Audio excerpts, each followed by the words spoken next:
pihak Kemenkumham, Supratman Andi Adgas, Ya. Menteri Menkumham di sini sudah memerintahkan minggu depan harus diambil sumpah, minggu depan. Jadi ini pemain yang istimewa, yang sangat bagus. Jadi kombinasi dengan Jai di sana nantinya ini oke. Entah mau dipasangkan dengan Rizky Ridho atau dengan Justin Hapner, Ya. terserah STY. Nah, ini menarik ya, Bung.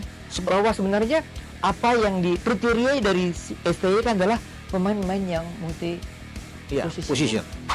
Harus Ketenangan. Karena kita butuh memang pemain-pemain yang tenang di belakang, nggak panik kalau ditekan habis, di pressing oleh lawan, itu mereka tetap dengan tenang. Itu kan bagus. Main kasak-kusuk. Gitu. Jadi ini enak. Jadi semakin lengkap dengan adanya mesin gas Ya. sebagai warga negara. Nggak usah lah kita ngomong-ngomong terlalu banyak tentang mereka dengan cara apapun ya. Ya.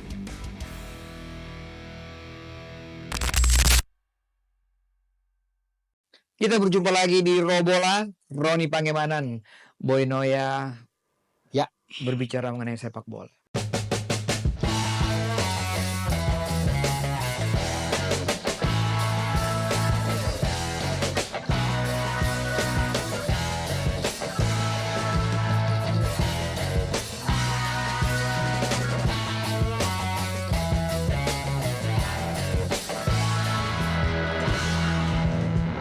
Selamat siang, Selamat siang, Bung Boy. Ropan. Ya.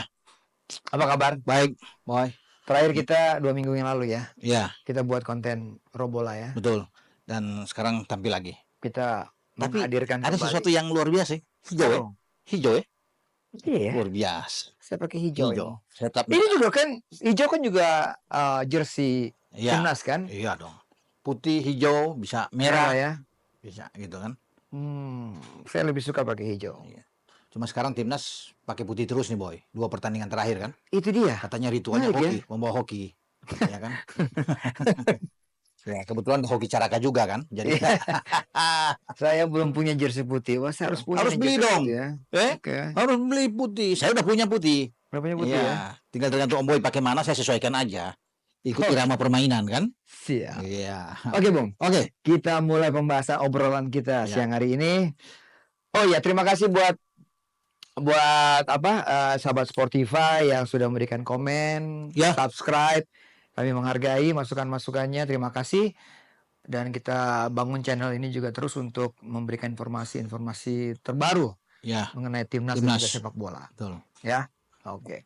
Robola berbicara mengenai timnas siang hari ini. Bung, rame nih 2 pendatang baru, anak muda dari Belanda masuk lagi ke Indonesia, sedang diproses di DPR. Hari ini kalau tidak salah ya. Kemarin udah selesai sebenarnya. Kemarin selesai. Hari ini ada Mungkin kalau hari ini ada itu sidang paripurna. Karena kan sudah selesai, saya pikir tinggal proses Kepres turun. ya, Karena ya, tangan Mbak Puan sebagai ketua Ya. DPR selesai udah langsung. ya. Mes Hilgers, Eliano Johannes Reinders Lekatompesi. Leka Tombesi. Tapi yang satu yang lupa Tombeng Tombeng, Manado. namanya. Ini menarik kan karena dua-dua ibu asli Indonesia. Saya mau bayangkan begini, Bung Ropan. Ya. Kayak Sumpah Pemuda aja ya.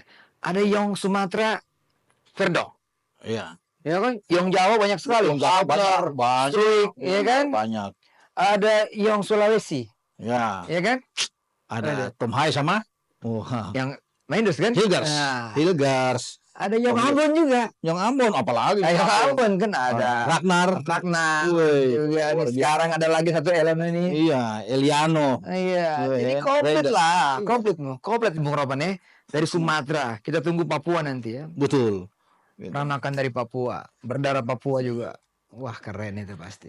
Enak tuh naturalisasi sekarang kan, karena Iya. semua punya darah, punya garis keturunan, itu yang baik di situ. Mereka Iya, punya iya, hak iya. yang sama, ya. Iya. Sebagai warga negara, nggak usah lah kita ngomong-ngomong terlalu banyak tentang mereka dengan cara apapun ya. Iya. Hmm. Tapi mereka tidak terganggu katanya. Pasti tidak terganggu dengan hiruk pikuk yang ada di dunia maya, komentar-komentar yang mungkin miring. Harusnya juga begitu, banyak Boy. mendukung. Harusnya begitu. Mereka tetap solid. fokus. Mereka Solid. tetap solid. Iya. Itu yang diminta oleh ketua umum juga. Pak Erick juga bilang harus solid, jangan terpengaruh. Iya, Kita tetap menatap ke sana. betul. Dan itu Iya. yang profesionalitas yang tinggi dari semua Iya. pemain, tidak melihat itu sebagai gangguan, tapi mereka semakin solid. Dan yang bagus, nasionalisme mereka kan terjaga sangat tinggi, Boy. Iya. Ya, mereka ingin mau jadi warga negara kita kan nggak gampang. Jadi, Bung, oke Bung. iya, Kita bagus kembali itu. ke Mesilgers Iya, dan iya, Eliano nih Bung. iya. Nah, tanggal 24 September itu adalah pendaftaran terakhir. Apakah 24 tidak? September. 24 September. Kalau mereka di-push untuk bermain melawan Bahrain dan China. Iya, tapi biasanya itu 7 hari menjelang pertandingan. 7 hari kita tarik ke belakang. Jadi bisa tanggal 3 biasanya. Kalau main tanggal 10 paling lambat. Paling lambat Paling itu. lambat itu tanggal 3, tanggal 2 atau tanggal 3. Tidak boleh lewat Tidak dari boleh. tanggal itu. 7 hari. Nah, kalau sekarang Om Boy bilang tanggal 24 bisa aja, 24, 25, 26 didaftarkan. Lebih aman tanggal 24. Iya, kalau sudah beres, sudah beres semua. Iya kan? Iya. Karena nantinya Boy, kabar terakhir, ya, kabar terakhir ini, info terakhir itu pihak Kemenkumham, Supratman Andi Adgas, Ya. Menteri Kemenkumham di sini sudah memerintahkan minggu depan harus diambil sumpah, minggu depan. Dan bukan di Jakarta.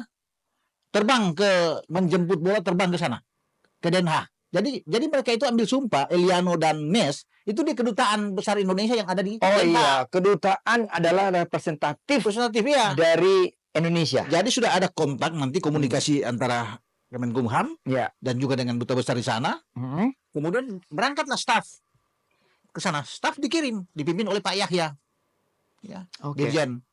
Udah berangkat ke sana dan mereka diambil sumpah luar biasa. Ini pertama kali kan? Pertama kali terjadi bahwa pengambilan sumpah itu harus ke sana. Biasanya kan Jai Isya semua datang, Martin Pas, semua datang di sini di Cawang. Kemenkumham semua datang. Ada juga seperti Nathan yang malam-malam diambil sumpah di bandara. Yang penting ke Indonesia. Tapi ini untuk menjaga jangan sampai mereka capek bolak-balik. Jadi di sana kan jadwalnya ketat. Sehingga Mes ini bagus, Mes sama Eliano. Ini dapat suatu servis yang luar biasa. Jadi kerjasama kolaborasi yang bagus. Ketika Kemenkumham mau mendukung, apalagi DPR sudah oke kemarin, berangkat Boy, diambil di sana minggu depan. Jadi mereka kebut setelah minggu depan itu tinggal persoalan alih federasi. Kan sudah ambil sumpah. Udah. Jadi bagaimana cepatnya? Jadi sat set. Mantap. Ya mudah-mudahan tanggal 24 September semuanya beres. Nah itu yang bilang relevan dengan itu karena di 24 itu mau didaftarkan, jadi makanya harus. Kalau sudah ambil sumpah sudah aman Boy. Udah selesai itu, tinggal tunggu proses untuk alih federasi ya paling seminggu ya, makanya didaftarkan. Oke Bung. Mes Hilgers 23 tahun, FC Twente, posisi back tengah. Nilainya paling besar Bung, 121,7 juta euro. Ya, jadi paling tinggi. M. Jadi kalau digabung semua pemain Vietnam, semua pemain Thailand, semua pemain Malaysia kalah dengan satu orang kita. Nah, Bung, yang saya mau tanya, apa kelebihan pemain ini? Karena kan pemain ini sebenarnya diincar udah beberapa tahun yang lalu. 2020 dia sudah diincar. Karena ketika STY ke Belanda melihat ini dan dia tertarik dengan Mes Hilgers ini. Apa istimewanya? Istimewanya apa sehingga STY ngebet banget sama pemain? Kalau dia nggak istimewa, dia nggak diambil di beberapa kategori usia di tim nasional Belanda. Tidak mudah, Boy, masuk di tim nasional Belanda untuk ukuran mau U19, U20, U21. Nggak mudah. Persaingan di sana tuh, tapi dia pemain inti, pemain bagus. Banyak ya level-level dia itu sudah bermain di tim senior saat ini. Jadi kalau dia nggak bagus, ini nggak mungkin. Karena bagusnya dia terpilih dan dia bermain sangat istimewa di jantung pertahanan. Interceptnya bagus, tackling dia bersih, fisik ya, stamina dia oke. Visinya bermain bola sama seperti model Jai Isyas. Kita lihat Jai Isyas bermain kan? Hampir sama. Ketenangan. Karena kita butuh memang pemain-pemain yang tenang di belakang, nggak panik kalau ditekan habis, di pressing oleh lawan, itu mereka tetap dengan tenang. Itu kan bagus. Nggak main kasak-kusuk gitu. Jadi ini enak. Jadi semakin lengkap dengan adanya Mes Hilgers. Jadi kalau dibilang istimewa, dia pemain dan dia bisa mencetak gol sama seperti Isyas. Di FC Twente dia ikut membuat gol, mungkin ada 2 gol kalau nggak salah yang dia bikin. Sebagai back kalau ada bola-bola set piece, sepak pojok dan dia akan di sana. Ini memang bagus, kuat dalam duel udara. Nah, itu saya bilang keistimewaan dia. Kemudian intercept dia, sapuan dia juga sangat bagus, tackling dia bersih, nggak kasar, mainnya nggak kasar, tapi dia melakukan tackling di mana ada bola, bukan dia cari orangnya.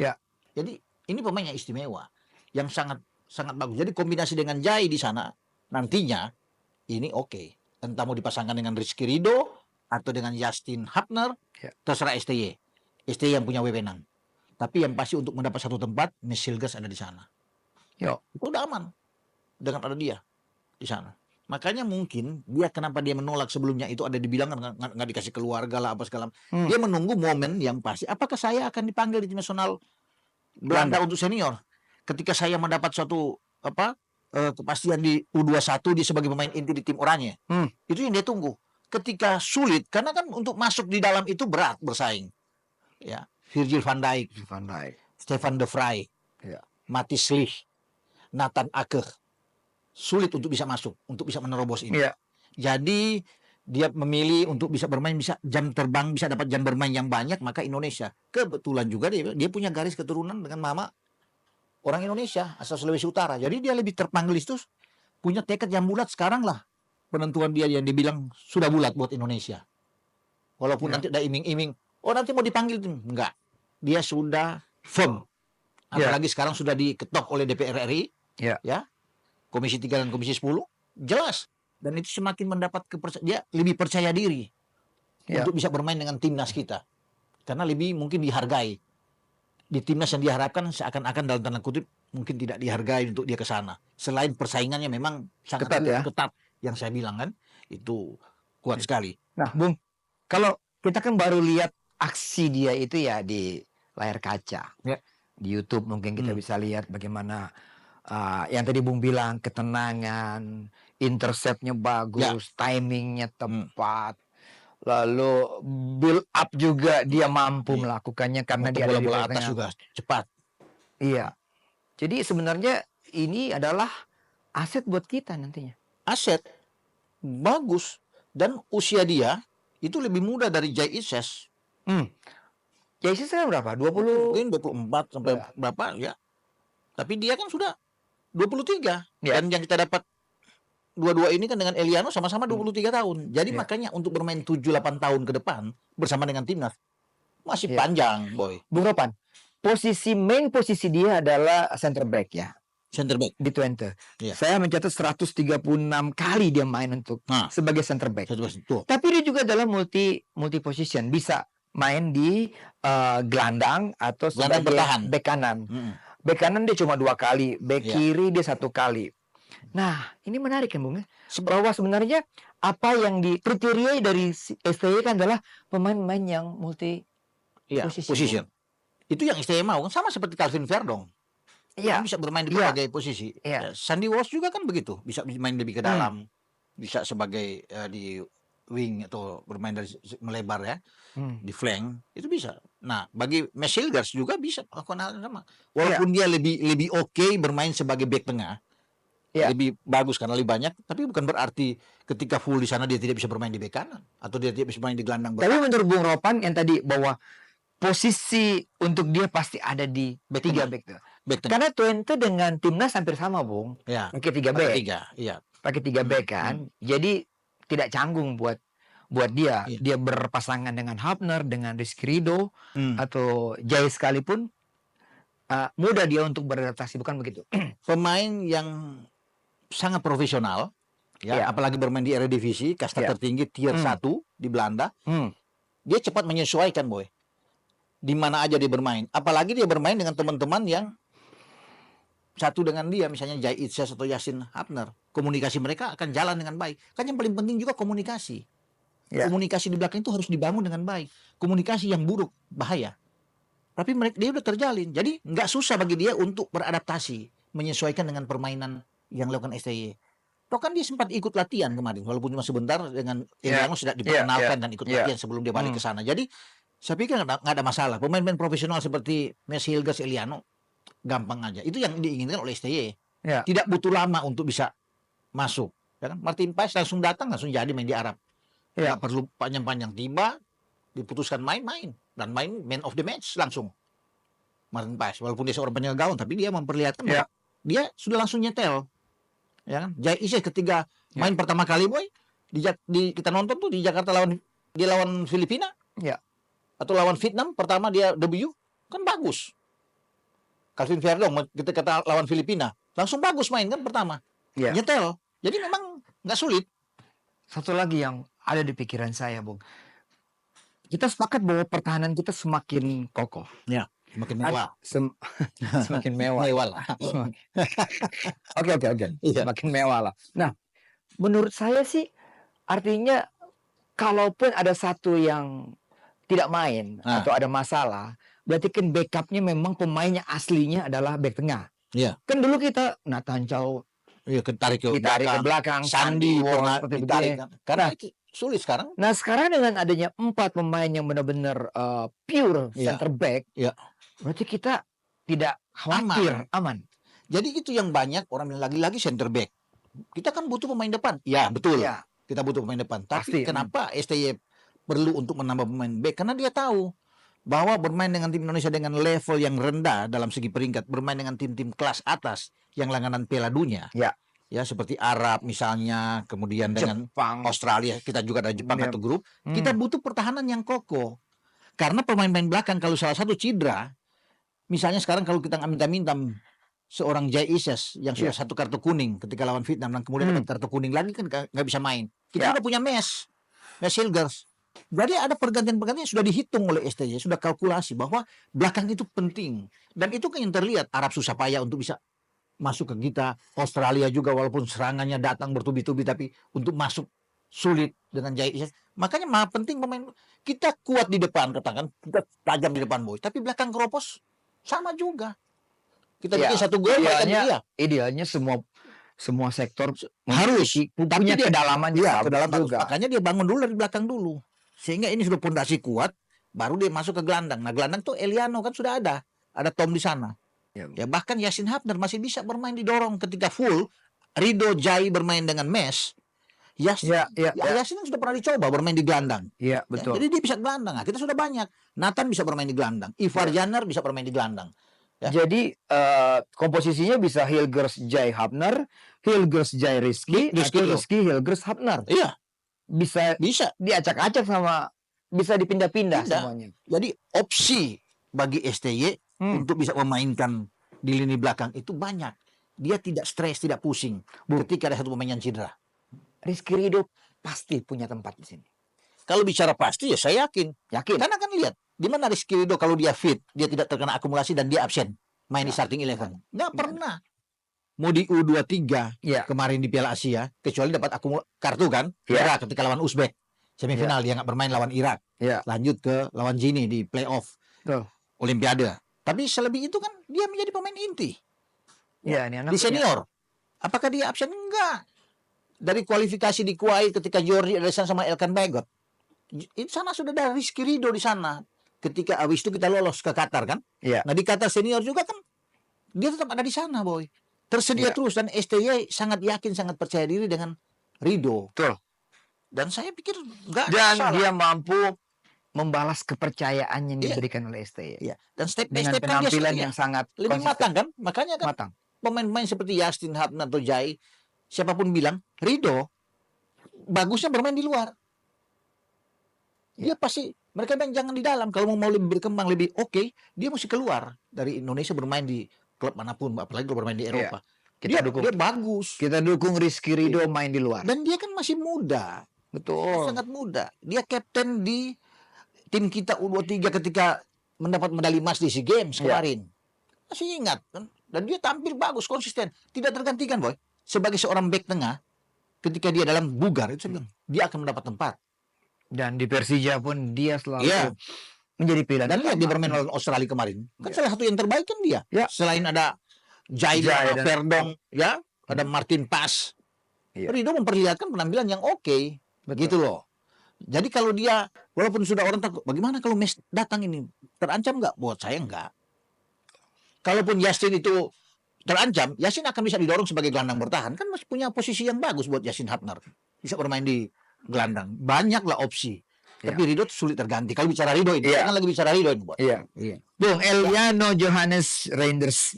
Datang Persi. Nah, 23 tahun, klubnya Zwolle. Zwolle. Kontraknya sampai 2025 di sana. Habis perpanjangan kontrak. Berarti anak ini memang dibutuhkan oleh klubnya. Iya. Bagus. Kemarin kan akhir pekan kemarin duel kan bersama dengan Mes Hilgers. Draw 1-1. Walaupun dia masuk di babak kedua. Tukar jersey ya. Tukar Sama seperti Tijani Reinders dan Iya, iya, Saya iya. Ises kan ketika Milan dan Venezia kan tukar juga terakhir. Tapi kalau kita bicara dengan Eliano, pemain bagus. Bung, natural positionnya di mana sebenarnya Eliano ini? Eliano itu lebih ke winger sebenarnya. Dia bisa bermain di bek kanan, bukan berarti dia di bek tengah, tapi dia di bek kanan oke. Di gelandang serang bagus. Eliano. Bahkan lebih didorong ke depan, baik. Jadi bisa bermain dalam 2-3 posisi. Kan STM mau begitu. Seorang pemain yang bisa dia pakai di beberapa posisi. Jadi keberadaan dia, ketersediaan seorang Eliano itu nantinya sangat mendukung untuk bermain di garis depan karena kita lemah di depan, sementara menunggu siapa yang akan datang, kita belum tahu untuk di lini serang.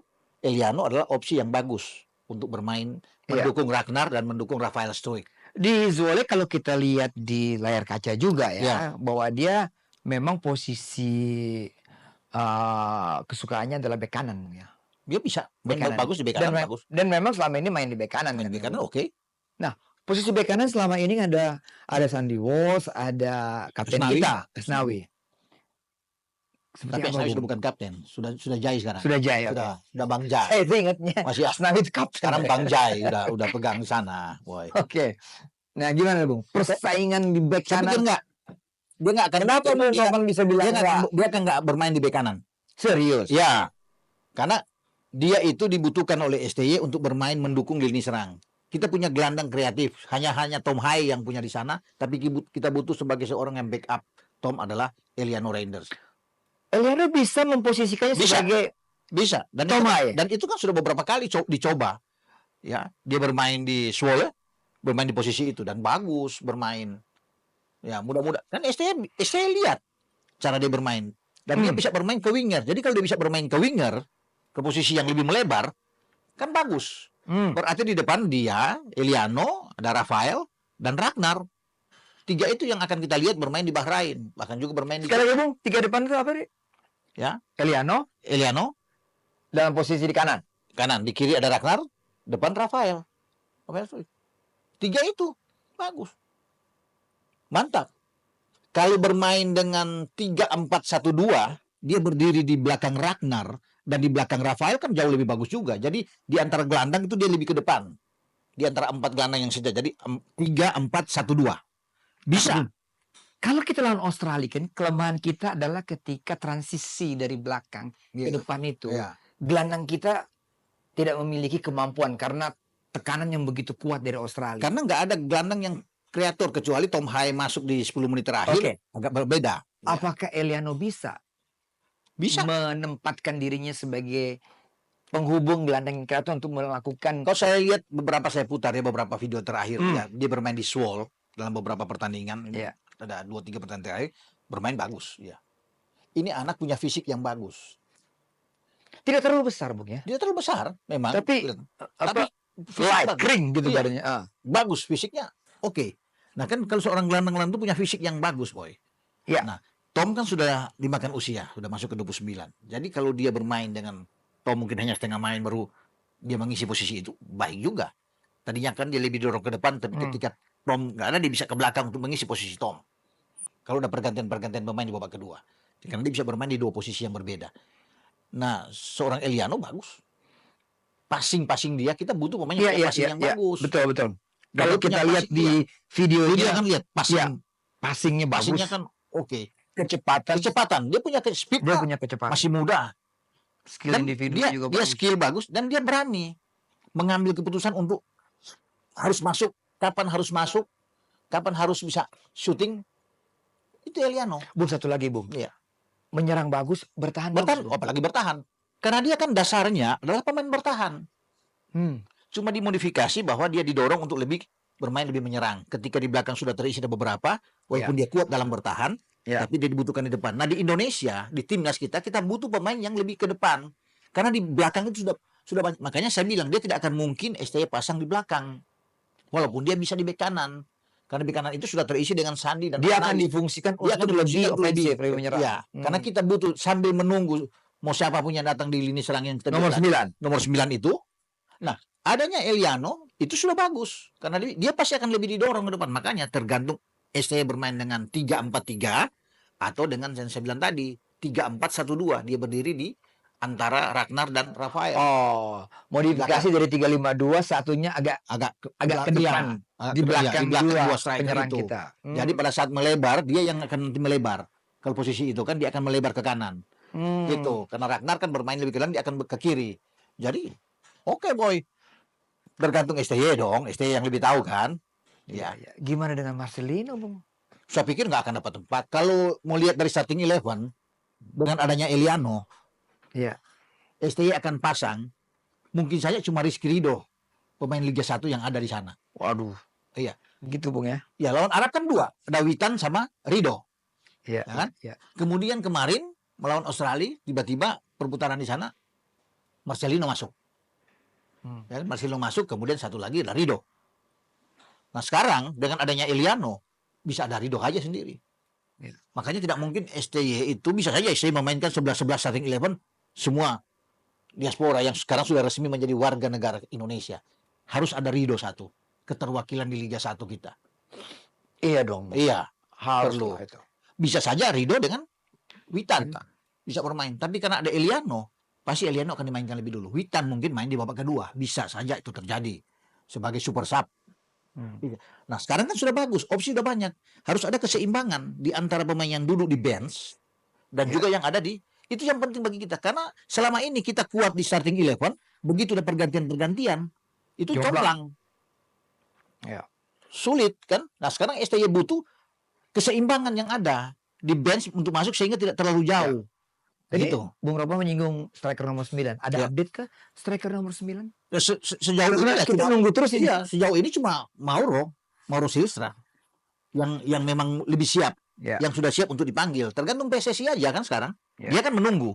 Kalau masih ada kurang-kurang soal berkas, ya tinggal kasih tahu ke dia. Tapi yang penting dia sudah Bung, siap. kalau dua pemain masuk lagi didaftarkan, berarti kan ada juga yang coret kan, Bung? Iya dong. Iya dong, Kak. Tapi selama ini kan 26 yang didaftarkan. Tapi dua masuk. Berarti pasti akan dicoret. Ada. Apakah, saya nggak tahu di depan. Apakah Hoki Caraka, Dimas, karena Dimas kemarin dengan cedera 2 kali dia nggak masuk di 23 pemain. Dari 26 itu kan ketika bertanding, Boy, harus 23 yang masuk. Ya. Di rule of the game, di sana, regulasinya. Boleh daftar 26 tapi 23 masuk. Nah kemarin 2 pertandingan Arab dan Australia itu Dimas nggak masuk. Karena Jadi pengumuman untuk pemain untuk melawan Bahrain itu akan diumumkan pada diumumkan, saya pikir harus diumumkan secepatnya. Mungkin di akhir. Mungkin di akhir ini. Akhir September. Akhir September. Akhir September. Oke. Karena STY yang punya kebijakan itu kan, baru PSSI akan umumkan. Oke, Bung. Ya. Kita belum bahas preview pertandingan melawan Bahrain karena masih jauh. Nantilah. Tapi Betul. dengan kedatangan 2 pemain baru ini paling tidak ada gambarannya, Bung. Ya. Kekuatan kita seperti apa? Tadi Bung bilang pertahanan kita akan semakin kokoh dan juga pemain-pemain kedalaman juga semakin kuat dengan adanya 2 pemain baru ini. Ya, semoga mereka kumpul lagi. Setelah kapan? Sebelum berangkat pasti ada waktu buat 2 pemain baru ini untuk berkumpul bersama rekan-rekan kan? Mungkin saja seperti kemarin di Arab. Jadi mereka langsung bergabung di Bahrain. Karena kan itu waktunya kan mepet, hanya 4-5 hari setelah itu untuk main di sana kan. Ya. Jadi bisa bergabung. Tapi nggak apa-apa kan, pengalaman sudah ada. Sudah lewat di Arab juga bisa gabung semua kumpul. Iya. Gitu kan, sudah kayak pemain-pemain Jerman aja, Spanyol, Prancis, Italia kan. Kumpul langsung main. Jadi. Nah, itu yang sebenarnya. Nggak ada perlu pakai pelatnas jangka panjang yang sudah nggak ada sekarang. Oke, Bung Roman. Oke. Kita doakan semua pemain fit ya. Betul. Tidak ada yang cedera, itu penting sekali. Baik itu yang main di Liga 1 maupun yang main di Eropa, maupun yang main di Korea, di Thailand sekalipun. Iya. Jangan sampai cedera. Itu yang harapan kita bersama. Kita ya. Mantap itu kalau nggak ada cedera. siap. Semua bugar. Wow. Ketar-ketir itu Bahrain sama Cina. Oke. Thank you Bung Roman. Oke. Minggu depan kita ngomong lagi ya. Oke. Ada update terbaru lagi ya. Siap. Oke, sampai jumpa.